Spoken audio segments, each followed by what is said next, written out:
I could be mistaken, but I think it's Google. But anyway, Yeah. it's fail quickly, and maybe they adopt it as well. Maybe they all do. But that the Maybe. idea, right? The idea is that a lot of businesses react strongly and punitively to failure. But if we're not failing, we're not trying. We're not trying different things. We're not stepping outside the box. We're not being creative. We're not being innovative, right? You have to support mistakes, but because you support the effort. Now, that doesn't mean you support the same mistake over and over again, right? But you if you're going to fail, fail quickly, but get it out there. See if it works. If it doesn't, go on to the next one. Right. Again, it's the way that a person perceives himself and he perceives success. What you mentioned, that the fact that I'm teaching others or I'm expecting or even willing to think about people after me, and I'm teaching them how to be instead of me, instead of like trying to avoid them or to put them aside for them not to threaten my state and my power. um, I think it's related to the way that we perceive success, because success right now is like winning it all the time. Winning at all costs. And we don't have to look any further than, being a lawyer, I have some insight about lawyers and law school, but lawyers are the only group of people that I'm aware of, Adi, that go to school for 3 years in the United States to learn how to get their way. Yeah. Right? That's Right. exactly. And as long as lawyers had integrity, and as long as lawyers complied with their oath, being a lawyer was a very prestigious thing to be.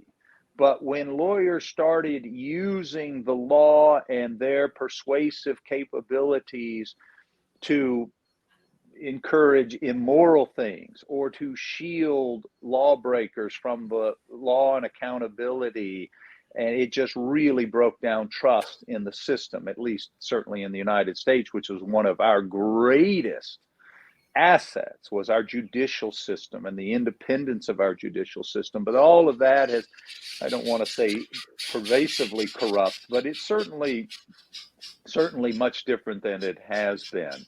But the point is that you can see this, Adi, and you can see the lack of emotional intelligence in lawyers, that in their professional life, they'll do whatever it takes to get their way. Yelling, screaming, lying, whatever it is, manipulating the law, whatever it is.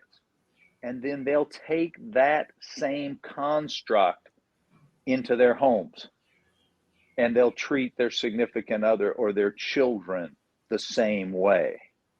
And it's just a horrible mix of humanity. And it really creates real challenges and friction for relationships. But it's all a lack of emotional intelligence. It's a lack of self-awareness. It's a lack of not understanding two separate paradigms, professional paradigm where people are used to that kind of nonsense, into your home, which should be loving and kind and supportive. People say to me all the time, no, my children have to learn about the world. And I go, hey, my belief is, in your home, your children need to experience love and support and kindness. The world will give them all that other stuff, Yeah. right? Yeah, And I so totally agree. you I need to be totally the agree. foundation built with love and kindness and support. Yeah. My opinion. Yeah. Yeah, I totally agree. I have 4 kids, and I think a Yeah. lot about what I need to give them in order to be content and happy and have good lives. Good. At the beginning, I would say, like 10 years ago, I would say what would make them successful, but I'm not using these words right now. So I would Yeah. say what would make them content with their life.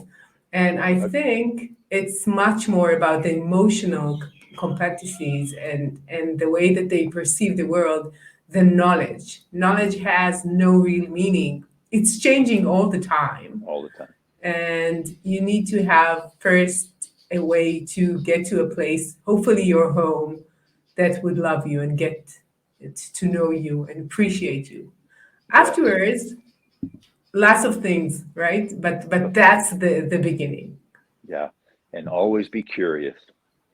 right? If we can get children to be curious, if we couple energy and curiosity equals learning, right? Right. Energy plus curiosity equals learning. And how cool is that? And how that drives contentment in people, because they, for a lifetime, right? That's a lifetime achievement that we can work on, as is emotional intelligence, I might add.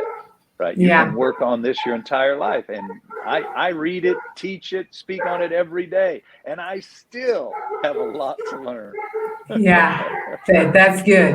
Regarding curiosity, I think it's very important for leaders to still be curious and not think, Great I point. know it, I know it all. I just know it. I don't need to learn more.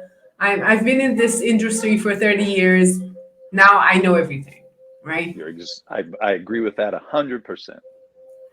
Yeah.